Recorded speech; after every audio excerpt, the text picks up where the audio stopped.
Mesdames et messieurs, bonjour.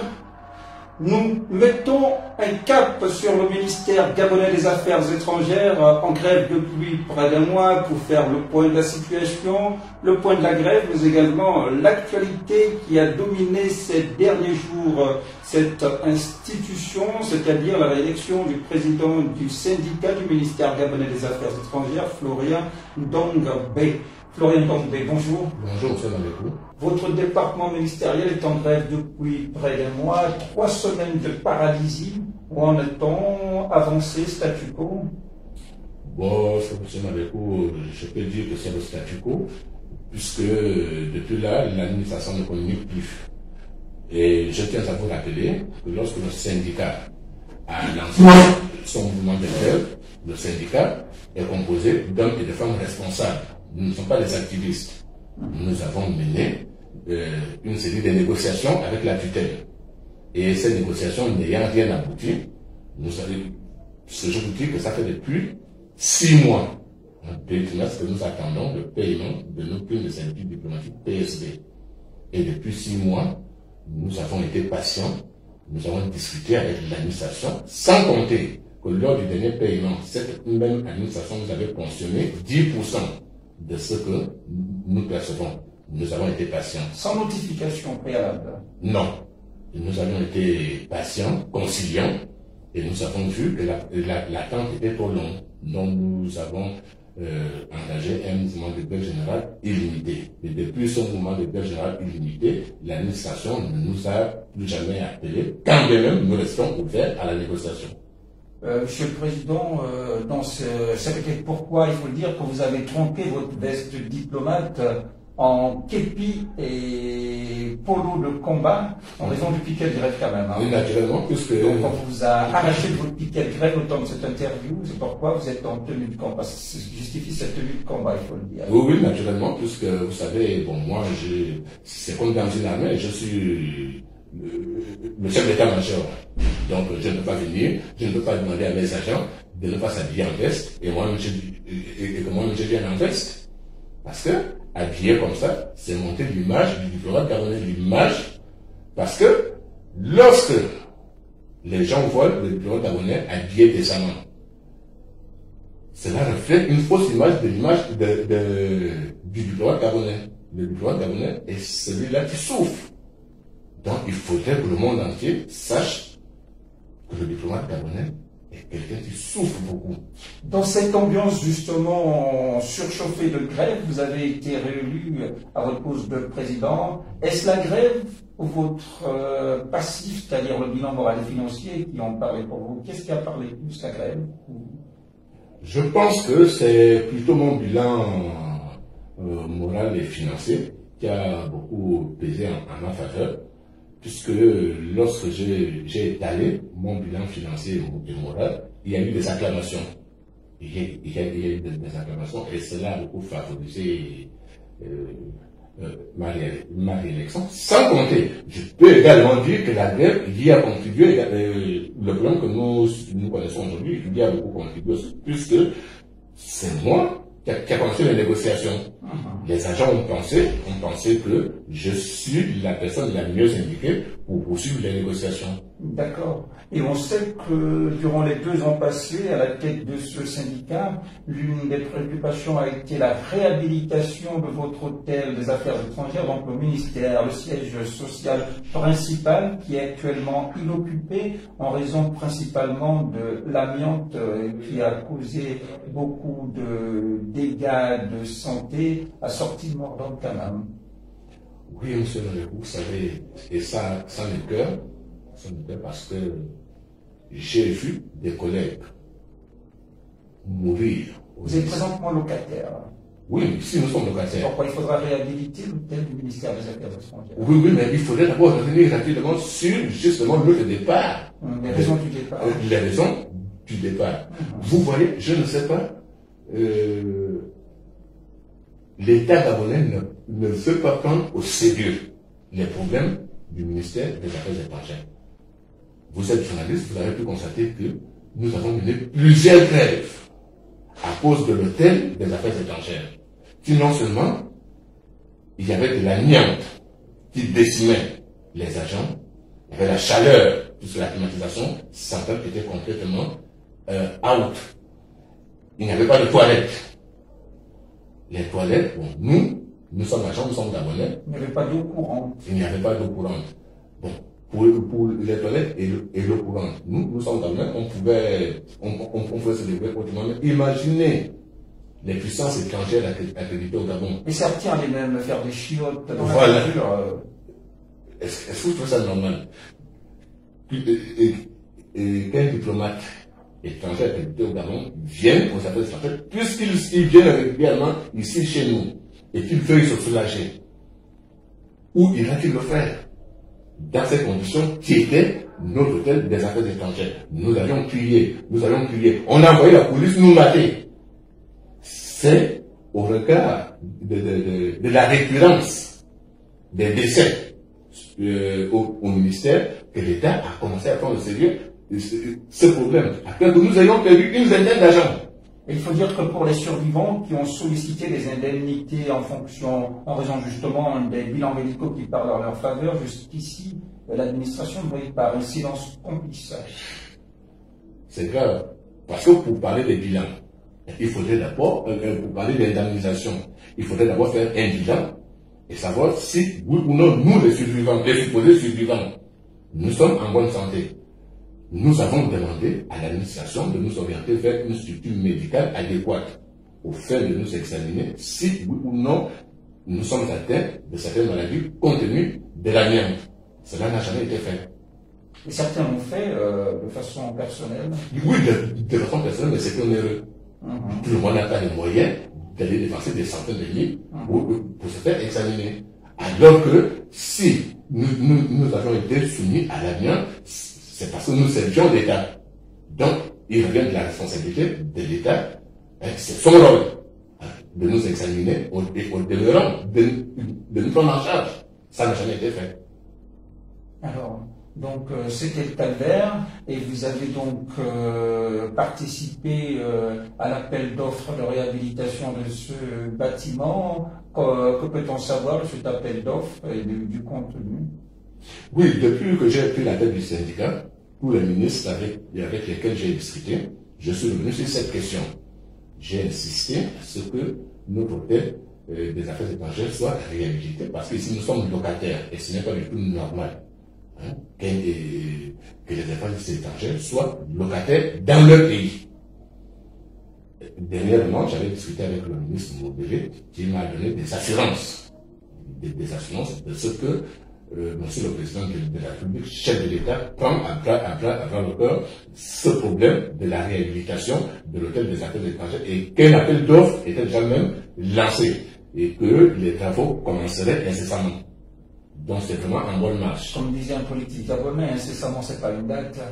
Bon, il ne m'avait pas donné de date précise, donc moi non plus je ne peux pas vous donner de date précise, mais il m'a rassuré de ce que le Président de la République, qui est l'autorité suprême de l'État, a pris la chose en main. Il faut dire que même à l'étranger, les ambassadeurs ne sont pas bien lotis, certains souffrent de loyers impayés, idem pour les ambassades principalement, et au niveau des familles, les frais de scolarité et soins médicaux également souffrent d'impayés, sinon de non prise en charge. Il faut dire que ce soit les Gabonais diplomates de l'intérieur et ceux accrédités à l'étranger, la vie n'est toujours pas rose pour les uns et les autres.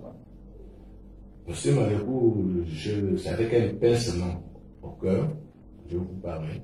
J'ai comme l'impression que soit le ministère des Affaires étrangères est un ministère maudit, soit c'est un ministère qu'on a créé juste parce que dans d'autres pays, il existe les affaires étrangères. Nous subissons toutes sortes de problèmes ici. De mépris, d'inconsidération. C'est le terme même, d'inconsidération. Vous avez parlé de nos collègues à l'étranger. Pour parler de cela, lorsque vous, M. Malékou, vous quittez votre pays natal, le Gabon, pour aller, par exemple, au Cameroun, ce n'est qu'un exemple. Vous êtes à l'étranger. Vous ne partez pas pour représenter votre famille. Vous partez pour représenter et défendre les intérêts supérieurs de l'État gabonais. Et que cet État gabonais soit incapable de régler votre loyer, on vous sort de votre maison comme un vulgaire voyou. On vous tient dans les tribunaux parce qu'au moment où je vous parle, j'ai suivi dans les réseaux sociaux l'un de nos ambassadeurs aux Nations Unies, alors que nous venons de remporter une grande bataille diplomatique que nous avons tous loué ici. Hein. Nous avons été élus au conseil comme membres du conseil de sécurité, alors qu'on avait en face des adversaires de taille. Nous avons été élus. Et notre représentant aux Nations Unies était dans les tribunaux pour loyer impayé. Est-ce qu'on fait ça de normal? Et c'est récurrent, puisqu'il n'y a pas que lui. Il y a plusieurs autres de nos collègues à l'étranger qui subissent le même sort. Et dont la scolarité des enfants est également impayée. Les frais médicaux ne suivent pas. Pourquoi? Vous voyez, c'est autant de questions que nous posons. Autant nous, qui sommes ici à la centrale, nous souffrons, les gens nous voient habillés en costume et tout, et ils pensent que nous sommes les mieux lotis. Autant nos frères qui sont allés représenter le pays à l'étranger subissent le même sort. Dans votre cahier de charge, vous parlez justement de bien préoccupations relevant justement du social qui soit mise sous le coude. On va parler de la prime de servitude diplomatique qui est une indemnité en fait, et également du plan de carrière. Il y a du plan dans l'aile sur ces deux préoccupations. Oui, je vais d'abord vous parler du plan de carrière. Mais nous n'avons pas de plan de carrière ici aux affaires étrangères. Du moins, il n'est pas mis en branle. Il n'est pas. Bon, quand je dis que nous n'avons pas de plan de carrière, et pourtant. Dans les papiers, c'est écrit noir sur blanc, mais à la pratique. Vous avez exactement compris ce que je veux dire. Parce que dans les papiers, c'est bel et bien écrit noir sur blanc. C'est-à-dire que vous, si vous êtes ici à la centrale, vous avez un plan de carrière bien détaillé. C'est-à-dire que vous allez passer 4 ans à l'étranger, dans un pays X. Après les 4 années, les 4 prochaines années, vous irez dans un pays Y. Ou bien on va vous l'amener à la centrale. Vous allez passer 4 ans à la centrale et vous allez repartir. C'est cette rotation. Mais malheureusement, il y a des gens qui sont dans certaines ambassades, qui passent 20-25 ans. Ils sont là, ils ne bougent pas parce qu'ils ont des parents. Ils ont acquis les titres fonciers. Ils ont acquis des titres fonciers. Est-ce qu'on fait ça de normal? Et les autres sont là, les autres sont bloqués ici, à la centrale. 20 ans, 25 ans, quelqu'un est là, dans une ambassade. Incroyable. Et indépendamment de ça, nous qui sommes ici, à la centrale, c'est récemment que le ministre Moubelé, ça, je loue beaucoup cet effort. Il vient de décanter la situation. Nous avons passé 7 ans. 7. Sans nomination ici. Nous avons 4 directions générales. Et les 4 directions générales que nous avons, il n'y avait qu'un seul directeur général. Et malheureusement pour nous, lequel est décédé aujourd'hui. Je crois que ça a été un élément déclencheur des nominations ici. Parce que le seul directeur général qu'on avait, des 4 directions générales que nous avons, lui également est décédé. L'État a été obligé de nommer ici aux affaires étrangères après avoir passé 4 ans. Est-ce que tout ça est normal? 7 ans, vous n'avez pas de direction. Il y a certaines directions, comme par exemple la direction générale des affaires juridiques internationales, qui tournait celui qui assurait l'intérim du directeur général était un simple agent. Un simple agent. Voilà, un simple agent. Il bénéficiait quand même des indemnités. Je ne pense pas. Je ne pense pas. Il y a également les agents du ministère des Affaires étrangères qui dénonçaient une sorte de léthargie de la direction centrale du personnel. Oui. Des ressources humaines, j'allais dire. La direction centrale des ressources humaines, depuis que je suis président du syndicat, je reçois des plaintes et des plaintes et des plaintes. Parfois même, il m'arrive, moi, président du syndicat, de prendre certains dossiers en main, de par mes connaissances, aller me battre. Ce n'est pas mon rôle. Ce qui n'est pas de votre ressort. Voilà, ce n'est pas de mon ressort. C'est la direction centrale de la DCRH qui doit aller le faire. Vous voyez, un jour, pendant que j'étais à la DCRH, j'ai vu une dame. Je crois qu'elle était DCRH au ministère du Travail. Vous étiez à la fonction publique? Oui, j'étais à la fonction publique. Mais qui tenait parce que certains dossiers de ces agents qu'elle suivait, piétinait et c'était même disparu. Elle tenait, mais j'ai rarement vu notre DCRH en faire autant. Il a pas même je vais vous surprendre. Lorsqu'il y a des commissions de bourse et de mise en salle qui se tiennent, mais les affaires étrangères brillent par leur absence. Voilà. Est-ce que vous trouvez ça bien normal? C'est-à-dire, lorsque les dossiers des affaires étrangères arrivent, personne ne les défend. Parce que la DCRH n'est pas présente. Et du coup, tous ces dossiers sont rejetés.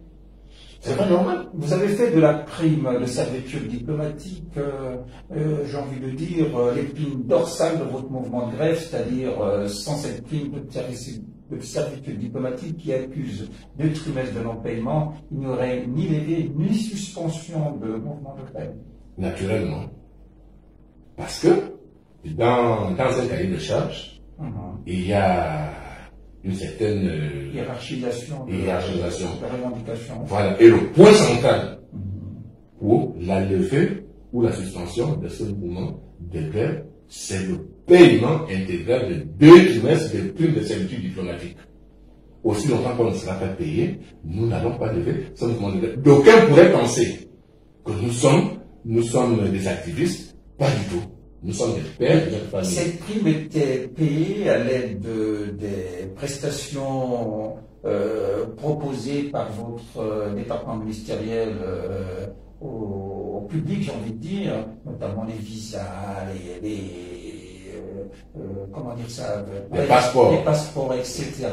Et aux dernières nouvelles, le compte qui recevait tous ces fonds était pourvu de plus de 3 milliards de francs CFA qui auraient vraisemblablement disparu. Pour être plus clair, où sont passés les fonds, Monsieur le Président? Avant d'en arriver là, je vais d'abord présenter la situation des revenus. Vous n'avez pas été complice de cette déviation? Non, pas du tout. Cette soustraction frauduleuse? Pas du tout, je vais vous expliquer, vous allez comprendre. Bien, je disais que les principales sources d'approvisionnement de ce compte qui sert à payer la prime de servitude diplomatique sont 1, les visas, et 2, les passeports que nous établissons ici aux affaires étrangères, c'est-à-dire les passeports diplomatiques et les passeports de service.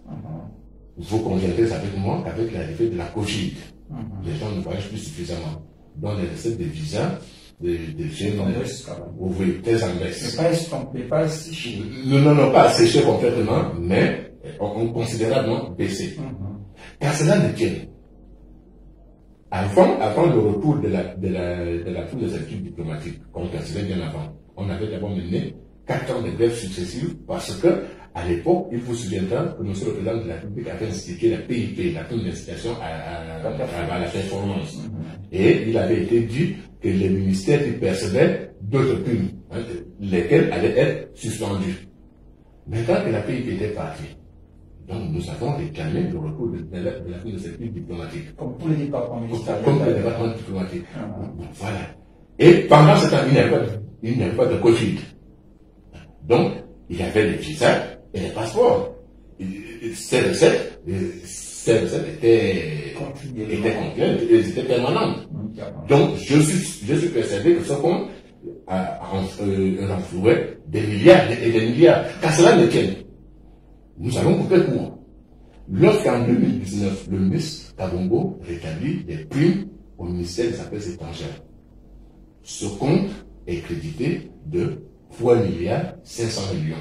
Pour être plus clair, 3 500 millions. Nous sommes là en 2019. Et lorsque nous savons que le paiement d'un trimestre de primes fluctue entre 300 et 350 millions, 4 trimestres tournent autour d'1 milliard 200 millions. Donc, il devrait rester 2 milliards 300 millions à ce jour. À ce jour. On nous a payé. Sans compter la plus-value qui aurait pu intervenir dans voilà. On ferme les yeux sur cette plus-value. Nous faisons un arithmétique simple. Nous ne comprenons pas pourquoi, en 2021, que l'administration nous dise que ce compte est vide et qu'elle est incapable de nous payer la prime de servitude diplomatique. Selon l'administration, les fonds auraient servi au paiement des fournitures de bureaux. Oui, je me souviens qu'au cours d'une rencontre avec M. le ministre, parce que c'était une rencontre tripartite, le gouvernement, représenté par M. le ministre, l'administration représentée par le secrétaire général et le syndicat représenté par les membres du bureau. M. le ministre avait clairement posé cette question. Et Madame le secrétaire général avait dit que de temps en temps, elle puisait dans ce compte pour réduire les factures de fourniture des bureaux.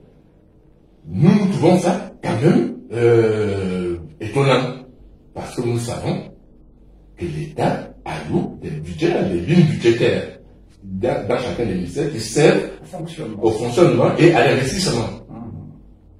Et justement, nous sommes éclairés de savoir que la ligne budgétaire de fonctionnement n'est pas épuisée et on va puiser le fonctionnement. Et c'est le fonctionnement ailleurs. Oui, et ce qui nous éclaire le plus, c'est que, en même temps qu'on nous dit qu'on a un peu puisé dans ce compte-là pour les fournitures de bureaux, mais en même temps, dans ce même ministère, les autorités judiciaires ont arrêté certains agents qui détenaient des centaines de millions liquides chez eux. L'argent détourné justement des lignes budgétaires. Et ces personnes sont curieusement impunies. Silence radio. Silence radio. Et vous savez, vous et moi, nous savons que pour sortir une telle somme, ce n'est pas une personne qui peut le faire. C'est toute une chaîne. C'est une chaîne de complicité. Bien sûr. Et pourquoi ces gens-là ne sont-ils pas punis conformément à la loi? Elles sont là. À qui profite au crime? Voilà. Monsieur le Président, vous n'avez pas été soudoyé dans ce vaste réseau de délinquance économique? Pas du tout. Si j'avais été soudoyé, tout c'est ça ici aux affaires étrangères, nous sommes une maison de verre. Tout c'est ça ici. Et ces gens qui ont été arrêtés, qui sont impliqués, nous les connaissons tous. Et ils viennent ici, ils nous lavent. Donc, si j'avais été soudoyé, on l'aurait su et je n'aurais pas été réélu. Puisque je vous ai dit tout à l'heure que j'ai été réélu à l'unanimité. Et parlons de la réélection, quels sont vos principaux chevaux dans les 2 années qui vous restent? Dans les 2 nouvelles années que je vais passer, premièrement, la réhabilitation de notre hôtel des affaires étrangères. Je le clame toujours. Les fonds de location, vous le dites souvent, auraient pu servir à réhabiliter ça depuis. Mais c'est ce que je suis en train de dire, parce que, imaginez, nous occupons 3 immeubles ici. Je ne sais pas combien de centaines de millions nous dépensons par mois et par an. Cet argent aurait pu servir à réhabiliter notre hôtel, que tout le monde connaît bien, parce que l'emplacement est bien connu. Sur le front de mer. Sur le front de mer. Le nom est resté malgré la délocalisation actuelle. Voilà. Or, nous sommes ici, parfois, des gens, je croise les gens au port d'arrêt qui me disent, ah, monsieur, s'il vous plaît, je voulais aller aux affaires étrangères, on passe par où? J'essaie d'indiquer. Or, là-bas, on ne peut pas indiquer quelqu'un. Il suffit de dire à la personne, non, dès que vous arrivez à Mbolo, vous vous renseignez encore pour montrer les affaires étrangères, ou bien dire que vous arrivez à Africa numéro 1, juste à côté. On va même dire la défunte Africa Nord. À la défunte Africa numéro 1. Bref, on va passer. Voilà. Donc, ça, nous y tenons absolument. Donc, il faudrait que notre hôtel soit réhabilité. Nous sommes un pays sérieux. Et un pays sérieux, les affaires étrangères ne doivent pas être locataires chez elles. Autre point. Autre point, le suivi de carrière. Il faudrait que nous discutions sérieusement avec l'administration pour l'applicabilité des textes en vigueur par rapport à la carrière des agents. Nous avons une prime, une indemnité autant pour moi, l'indemnité de servitude diplomatique. C'est une indemnité dont le président Bongo, à son époque, avait déjà avait déjà promulgué la loi, il ne reste plus que les décrets d'application. Mais nous ne savons pas pourquoi ces décrets d'application tardent à apparaître. Là également, nous allons discuter fermement avec l'administration. Et enfin, comme je vous disais, nous sommes un ministère de souveraineté. Et la souveraineté, c'est quoi? Ce n'est pas notre souveraineté, c'est la souveraineté de l'État gabonais. Chez nous ici, un directeur est ambassadeur. Par exemple, directeur Afrique, c'est-à-dire, c'est ambassadeur, directeur Afrique. Et le bonhomme est à pied. Ah, c'est lui qui est le chef des ambassadeurs africains accrédités au Gabon. Et les ambassadeurs gabonais accrédités en Afrique. C'est lui leur chef. Bon. Comment, est-ce que vous ne trouvez pas qu'il y a là comme un paradoxe que lorsqu'il doit recevoir un ambassadeur dont il est censé être supérieur, par exemple, il veut recevoir l'ambassadeur d'Algérie. L'ambassadeur d'Algérie arrive dans une voiture climatisée. Il doit discuter, par exemple, dans un hôtel de la place. L'ambassadeur d'Algérie arrive dans une voiture climatisée et lui, à supposer qu'il pleuve, il arrive avec le parapluie mouillé et tout. Il n'a pas de véhicule. Vous trouvez ça normal? Un ambassadeur à pied. C'est curieux. Il faut vivre au Gabon pour vivre par les choses. Les directeurs généraux sont des ambassadeurs, directeurs généraux.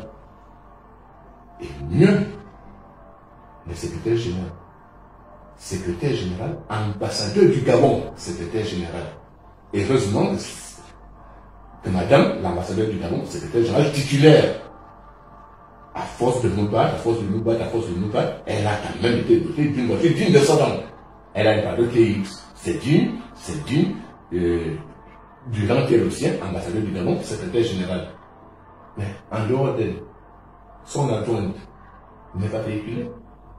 Les directeurs généraux et les directeurs ne sont pas véhiculés. Est-ce que vous trouvez ça normal? Qui eux aussi sont des ambassadeurs et qui vont à la rencontre d'autres ambassadeurs.